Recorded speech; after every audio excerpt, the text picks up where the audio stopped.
आज का हमारा चैप्टर है अर्थशास्त्र का पहला चैप्टर जो कि है विकास। तो सबसे पहले अगर हम विकास की बात करते हैं तो विकास और वृद्धि दो चीज़ें होती हैं हमारे दिमाग में। तो विकास अलग चीज़ है और वृद्धि अलग चीज़ है। वृद्धि की अगर हम बात करें तो वृद्धि को हम गणनात्मक रूप से नापते हैं, जैसे कि कोई चीज़ कितनी बढ़ रही है। तो वृद्धि जो होती है वो पॉजिटिव मतलब अच्छी भी हो सकती है और जो नेगेटिव भी हो सकती है, जबकि जो विकास होता है वो गुणात्मक होता है। गुणात्मक चीज़ें जो होती हैं वो हमेशा पॉजिटिव वे में ही आगे बढ़ती हैं। तो आइए चैप्टर शुरू करते हैं। सबसे पहले अगर हम विकास की बात करते हैं तो किसी भी समाज, देश व विश्व में कोई भी जो अच्छा परिवर्तन होता है, जो प्रकृति और जो मानव हैं उन दोनों की बेहतरी के लिए काम करता है, उसी को हम कहते हैं विकास। और अलग अलग जो व्यक्ति होते हैं उनके लिए विकास की विभिन्न आवश्यकताएं हो सकती हैं। यानी कि किसी जो कोई भी व्यक्ति की ज़िंदगी की जो परिस्थिति होती है वो इस बात को तय करती है कि उसके लिए किस प्रकार के विकास की आवश्यकता है। हो सकता है कि कोई एक बात किसी एक व्यक्ति के लिए तो विकास होगी, लेकिन वही बात दूसरे व्यक्ति के लिए वो बिल्कुल भी विकास नहीं होगी। जैसे यहाँ पे एक उदाहरण दिया हुआ है, इसी उदाहरण से हम समझते हैं। यहाँ पे क्या है कि एक हाईवे बनाना है, एक हाईवे बनाना है और इस हाईवे को बनाने के लिए है क्या कि ये जो हाईवे अगर जब बनेगा तो यहाँ पर बहुत सा जो चीज़ें हैं वो उसमें काफ़ी परिवर्तन आएगा। ठीक है, तो हाईवे के विकास से कई लोगों का तो ये विकास हो जाएगा। अगर निर्माण किया जा रहा है हाईवे का तो वो बहुत से लोगों का विकास हो सकता है।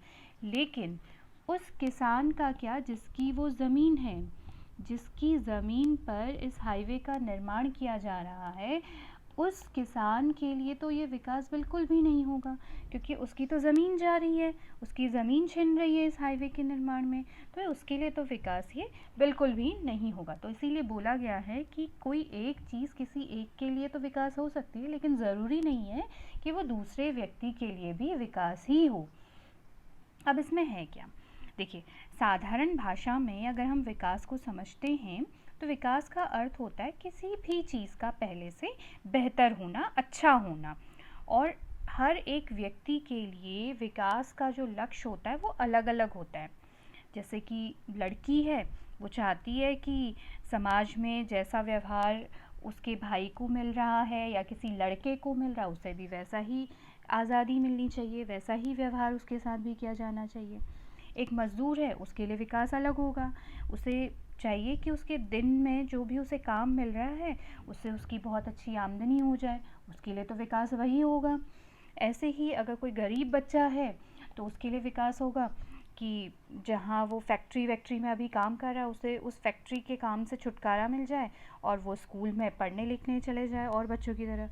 और अगर हम तुम्हारे लिए विकास की बात करें, तुम्हारे लिए विकास क्या होगा कि तुम 10th क्लास में हो, तुम्हारे बोर्ड्स के एग्ज़ाम बड़े अच्छे हो जाएं, तुम्हें अच्छे मार्क्स मिल जाएं, मार्किंग बहुत अच्छी हो जाए, तो तुम्हारे लिए तो विकास वही होगा।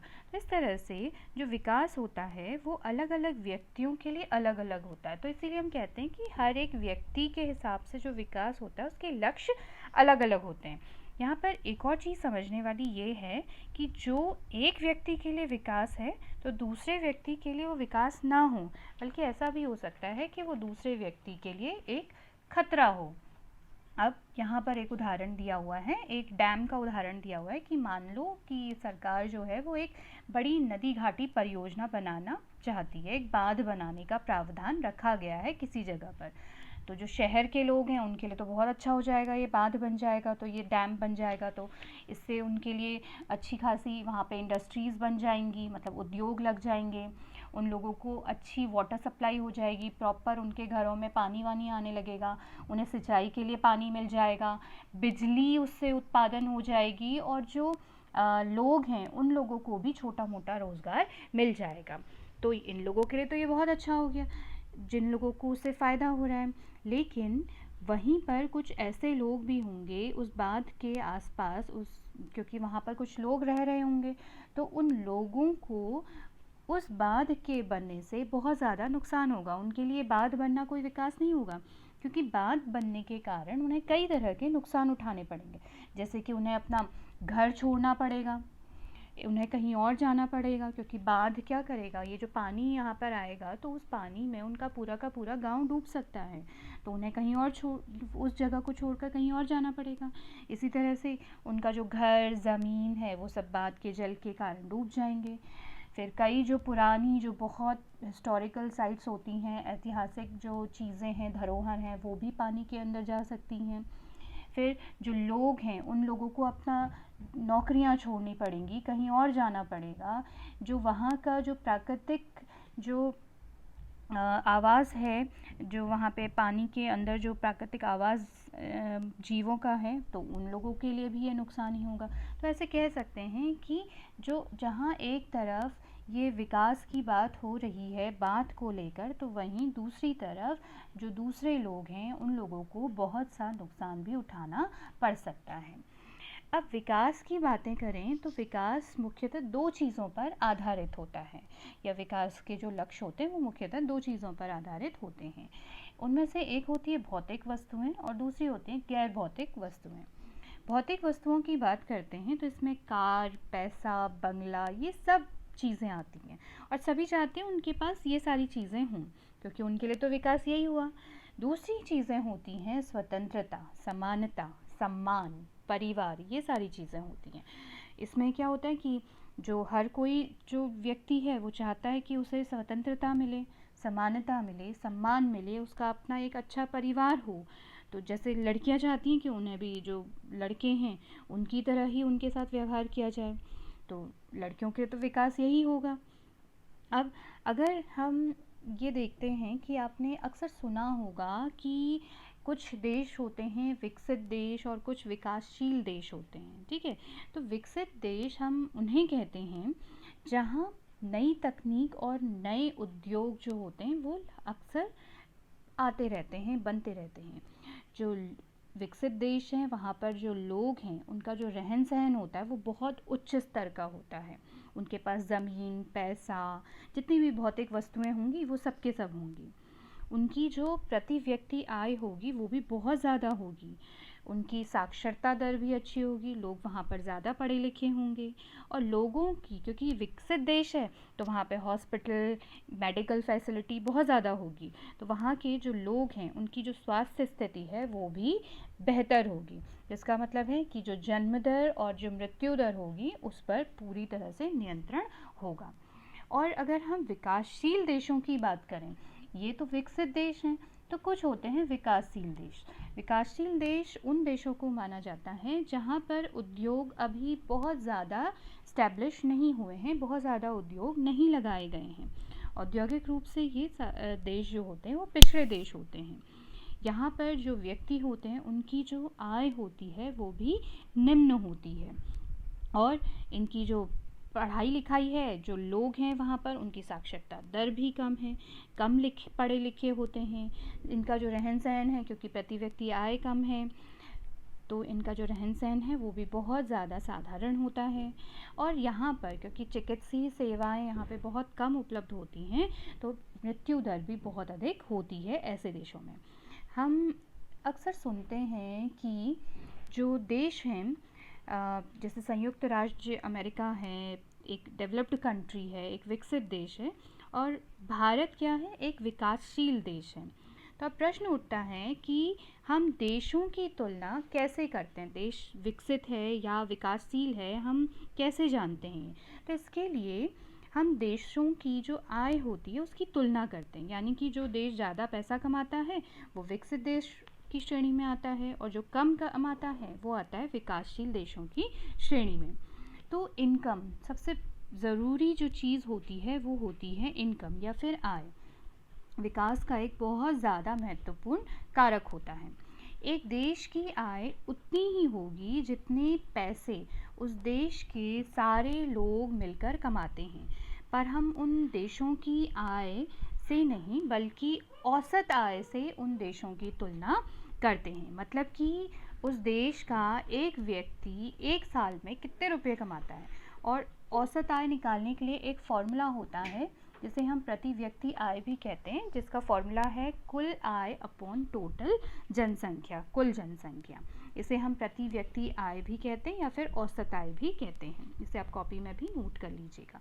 अच्छा, और जिन देशों की जो प्रति व्यक्ति आय है वो डॉलर में हम लोग इसकी गणना करते हैं, तो डॉलर में अगर विकसित देश हम कहते हैं उस देश को जहाँ पर 12,056 रुपया प्रति व्यक्ति या फिर औसत आय है, तो उस देश को हम विकसित देश की श्रेणी में रखते हैं।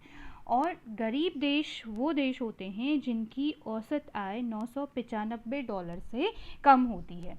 जो हम ये प्रति व्यक्ति आय नाप रहे हैं वो हम डॉलर में उसकी गणना कर रहे हैं, और उस हिसाब से बोला गया है कि ये जो विकसित देश हैं या फिर विकासशील देश हैं। अगर हम भारत की बात करते हैं तो भारत की प्रति व्यक्ति आय या औसत आय जो है वो करीब 1820 प्रति वर्ष डॉलर के हिसाब से है। तो जो भारत है वो मध्य आय वर्ग में आता है। यहाँ पर बहुत ज़्यादा लोग, मतलब जो देश है हमारा वो बहुत ज़्यादा विकसित नहीं है, बल्कि विकासशील देशों की श्रेणी में ही हमारा देश आता है। तो जो 90% जो देश विकसित देश हैं वही अमीर देश भी होते हैं। पर औसत आय या प्रति व्यक्ति आय की एक कमी होती है कि यह जो कई असमानताएं होती हैं उन्हें छुपा देती है। अब इसे एक उदाहरण से हम समझने की कोशिश करते हैं। तो यहाँ पर एक उदाहरण दिया है, यहाँ पे दो देश दिए हुए हैं, देश क और देश ख।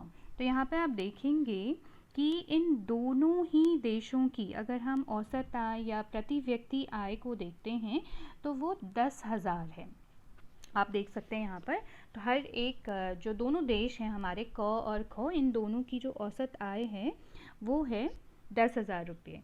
अब यहाँ पर जो अधिकतर लोगों की अगर हम आय की बात करते हैं क देश में, तो वहाँ पर 9,500 हम कहते हैं कि अधिकतर लोगों की जो आय है वो 9,500 रुपया है।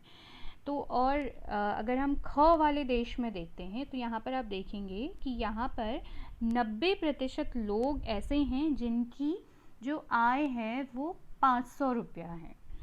ठीक है, और बाकी के केवल 10% लोग ऐसे हैं जिनकी आय जो है वो करीब 48,000 है। तो यहाँ क्या है कि यहाँ पर अगर आप देखते हैं ऊपर वाले देश में, क देश में, तो यहाँ पर जो समाज है उसमें संसाधन और पैसे आप देख सकते हैं कि वो बराबर बटे हुए हैं। लेकिन वहीं अगर हम ख देश की बात करते हैं तो यहाँ पर समानता बहुत कम है और यहाँ पर केवल अमीरों का राज चलता होगा, क्योंकि आप देख सकते हैं कि कुछ ऐसे लोग हैं जिनके पास अच्छी खासी इनकम है, लेकिन ज़्यादातर वो लोग हैं जिनकी सैलरी या फिर जो औसत जो आय है, इनकम है, वो बहुत ज़्यादा कम है। तो यहाँ पर इन दोनों देशों की जो प्रति व्यक्ति आय है वो तो बराबर है, तो पर देश क की स्थिति देश ख से बहुत अच्छी है। एक और चीज़ ध्यान देने वाली ये है कि केवल आय ही आवश्यक नहीं होती है, बल्कि उस देश में स्वतंत्रता, स्वास्थ्य, शिक्षा, सुरक्षा आदि जैसी भी चीज़ें होनी चाहिए। तो हम कह सकते हैं कि जो देश क है उसकी स्थिति बेहतर है बजाय कि देश ख के। यहाँ पर जो लोग हैं उनके बीच में, मतलब क वाला जो देश है उनके बीच में, लोगों के बीच में जो संसाधन है वो समान रूप से बटा हुआ है, जबकि हम ख देश में अगर देखते हैं तो यहाँ पर जो संसाधन है वो असमान वितरित हुआ है। अब मान लीजिए, अब एक उदाहरण मैं आपको देती हूँ कि हम जहाँ पे बात कर रहे हैं कि केवल देश में आय ही एक ऐसी चीज़ नहीं होती है, बल्कि उस देश में कई और चीज़ें भी होती हैं जिनके हिसाब से हम देश को कहते हैं कि ये देश विकसित है। वहाँ पे हमने स्वतंत्रता की बात करी है, स्वास्थ्य की बात करी है, शिक्षा, सुरक्षा, ऐसी चीज़ें भी होना बहुत ज़्यादा ज़रूरी होता है। अब उदाहरण के लिए इसे मैं समझाती हूँ आपको। मान लीजिए एक देश है जहाँ बहुत ज़्यादा नस्लवाद है। नस्लवाद का मतलब होता है कि चमड़ी के रंग के आधार पर गोरे या काले रंग में भेदभाव करना। तो या फिर जैसे लड़की और जो लड़कियां हैं, लड़के हैं, लड़कियां हैं, उन्हें समान नहीं माना जाता। या फिर उस देश में बहुत ज़्यादा आतंकवाद है, वहाँ पे हमेशा हिंसा होती रहती है। तो चाहे उस देश में कितना भी पैसा आपको क्यों ना मिले, क्या आप वहाँ पर जॉब करना पसंद करेंगे, वहाँ पर जाकर रहना पसंद करेंगे? कोई भी नहीं करेगा वहाँ पर ऐसे देश में जाकर रहना जहाँ पर इस तरह की घटनाएं होती हैं। कई बार आपने सुना भी होगा कि कोई व्यक्ति ऐसा भी है जो अपना 1 करोड़ का पैकेज किसी विकसित देश में वो कर रहा था वहाँ पे, लेकिन वहाँ पर कई चीज़ें ऐसी हुई उसके साथ कि उसने अपना जॉब छोड़ दिया और वो नौकरी की छोड़ के अब वापस अपने देश आ गया और यहाँ पर करीब 30 से 50 लाख रुपए की नौकरी वो कर रहा है। ऐसा क्यों? क्योंकि हो सकता है कि उस देश में जहाँ पर वो नौकरी करने गया था वहाँ बहुत ज़्यादा नस्लवाद है या फिर आतंकवाद है। तो बहुत से ऐसे देश भी हैं दुनिया में जहाँ पर प्रति व्यक्ति आय जो है वो 12,056 डॉलर से बहुत ज़्यादा है, लेकिन वहाँ पर सुरक्षा नहीं है, स्वतंत्रता नहीं है, तो इसीलिए उन देश को हम विकसित देश नहीं कह सकते हैं। ठीक है, अब आगे हम देखते हैं कि आय के साथ कुछ और मापदंड भी होते हैं जो हमें बताते हैं कि कोई देश विकसित श्रेणी में आता है या नहीं आता है। तो यहाँ पर हम अपने ही देश भारत के 3 राज्यों की बात करते हैं जो कि है पंजाब, केरल और बिहार। तो यहाँ पर क्या आप देखेंगे कि यहाँ पर जो प्रति व्यक्ति आय दी गई है 2003 के हिसाब से, तो यहाँ पे बताया गया है कि पंजाब की प्रति व्यक्ति आय जो है वो है 26,000, वहीं केरल की है 22,800 और बिहार की है 5700। तो और जैसा हम जानते हैं कि विकास में केवल पैसा ही इम्पॉर्टेंट नहीं होता है, बल्कि स्वास्थ्य, शिक्षा, ये सारी चीज़ें भी महत्वपूर्ण होती हैं। तो यहाँ पर शिशु मृत्यु दर ये भी बहुत ज़्यादा इम्पॉर्टेंट है, तो इसकी हम बात करते हैं क्योंकि हमें पता है कि केवल आय ही हम नहीं देखेंगे बल्कि हम शिक्षा भी देखेंगे, स्वास्थ्य भी देखेंगे और स्वतंत्रता और ये शिक्षा के बारे में भी हम यहाँ पे बात करेंगे। तो बात करते हैं शिशु मृत्यु दर की। शिशु मृत्यु दर का मतलब होता है कि प्रति 1000 जीवित जन्मे शिशुओं में से 1 वर्ष या इससे कम उम्र में मर गए शिशुओं की संख्या से हम शिशु मृत्यु दर को निकालते हैं। तो आप पंजाब में देखेंगे जो शिशु मृत्यु दर है वो 49 है, वहीं केरल में अगर हम बात करते हैं तो वो 11 है और बिहार में ये आंकड़ा जो है वो 60 है।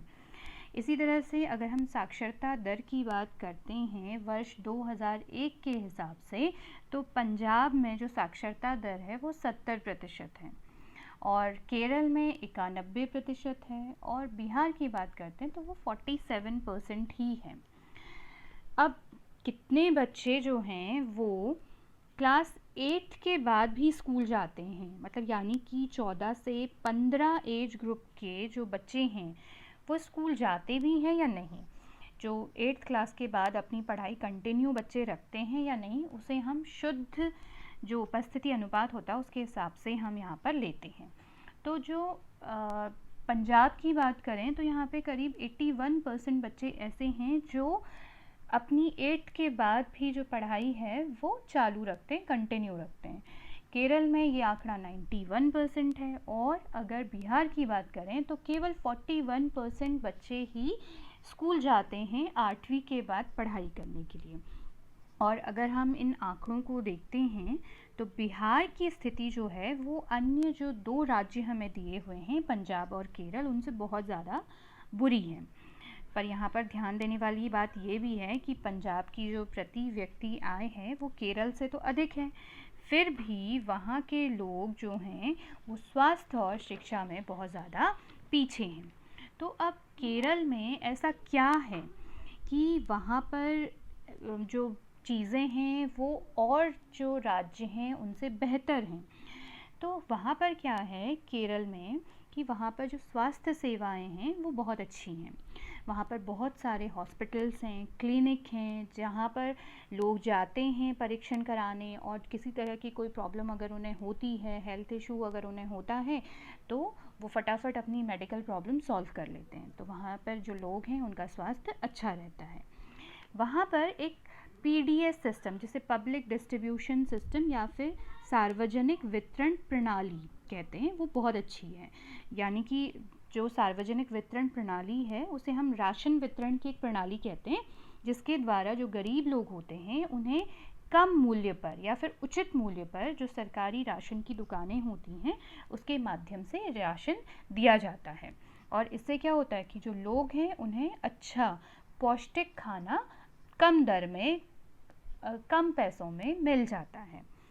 और इसी तरह से वहाँ पर स्कूल भी बहुत जगह हैं, बहुत ज़्यादा स्कूल हैं वहाँ पर। जो लोग हैं वहाँ के वो बहुत ज़्यादा साक्षर हैं, पढ़े लिखे हैं, और जितने लोग ज़्यादा शिक्षित होंगे उतने ही जागरूक भी होते हैं, तो उनकी जो हेल्थ रिलेटेड प्रॉब्लम्स होती हैं वो भी कम होती हैं। अब यहाँ पर क्या है कि अगर हम देखें तो जैसे अगर हम जन सुविधाओं की बात करें यहाँ पर, तो जन सुविधाएं भी बहुत ज़्यादा इम्पॉर्टेंट होती हैं किसी भी देश को विकसित करने के लिए, उस जगह को मतलब उस देश को विकसित करने के लिए। तो इसमें जन सुविधाएं हम कह किसे रहे हैं, ये वो सुविधाएं होती हैं जो मनुष्य के जीवन को बेहतर बनाने के लिए सरकार द्वारा प्रदान की जाती है। सरकार इन्हें देते हैं अपने जो लोग हैं, समाज हैं, वहाँ पर लोगों को। तो जैसे कि रक्षा है, अस्पताल हैं, गली की लाइट्स होती हैं, स्ट्रीट लाइट्स होती हैं, पुलिस, सरकारी विद्यालय हैं, परिवहन हैं, ये सारी की सारी जन सुविधाएं होती हैं जो हमें सरकार द्वारा प्राप्त होती हैं, और ये बहुत ज़्यादा इम्पॉर्टेंट होती हैं किसी भी देश के लिए। और जितनी ज़्यादा जन सुविधाएँ होंगी उतने ज़्यादा जो लोग हैं वो शांतिपूर्वक रहेंगे। अब विकास की धारणीयता की बात करते हैं, तो विकास की धारणीयता का मतलब होता है कि पर्यावरण को नुकसान पहुंचाए बिना विकास करना। और वर्तमान पीढ़ी की तो ज़रूरतें पूरी होती रहें, लेकिन जो हमारी आगे आने वाली पीढ़ी है उनका भी विशेष रूप से ध्यान रखा जाना चाहिए। इसी को हम कहते हैं विकास की धारणीयता। तो विकास की धारणीयता में कुछ विशेषताएं होती हैं, जैसे कि जो संसाधन हैं उनका हमें विवेकपूर्ण उपयोग किया जाना चाहिए। ऐसा ना हो कि हम संसाधनों का दोहन कर रहे हैं, उनका शोषण कर रहे हैं, बजाय कि उसका उपयोग करने के। हमें किसी भी चीज़ को बहुत ज़्यादा अपने उसमें इस्तेमाल नहीं करना चाहिए, जितनी आवश्यकता है उतना ही इस्तेमाल हमें करना चाहिए। इसके साथ ही जो नवीकरणीय संसाधन होते हैं जिन्हें बार बार नया बनाया जा सकता है, तो उनका बहुत ज़्यादा उपयोग किया जाना चाहिए बजाय कि अनवीकरणीय संसाधनों के। अगला है कि हमें वैकल्पिक संसाधन ज़्यादा ढूंढने चाहिए, कि अगर कोई संसाधन खत्म होने की श्रेणी में है तो उसके बजाय हम कोई और वैकल्पिक संसाधन का इस्तेमाल करें। जैसे कि हम देखते हैं कि हमारी जो घरों में लाइट जलती हैं, बहुत इसके लिए पनबिजली हम लोग उपयोग करते हैं, या फिर और तरह की जो चीज़ें हैं हम घरों में इस्तेमाल करते हैं, तो हमें उन सब चीज़ों को कम इस्तेमाल करते हुए कुछ वैकल्पिक संसाधनों का भी उपयोग करना चाहिए या हमें ढूंढने चाहिए। अब संसाधनों के पुनः उपयोग व चक्रीय प्रक्रिया जो होती है उसको बढ़ावा देना चाहिए, जिससे कि जो आगे आने वाली हमारी पीढ़ी है उसको भी ये सारे के सारे जो संसाधन हैं वो आसानी से उपलब्ध हो जाएं।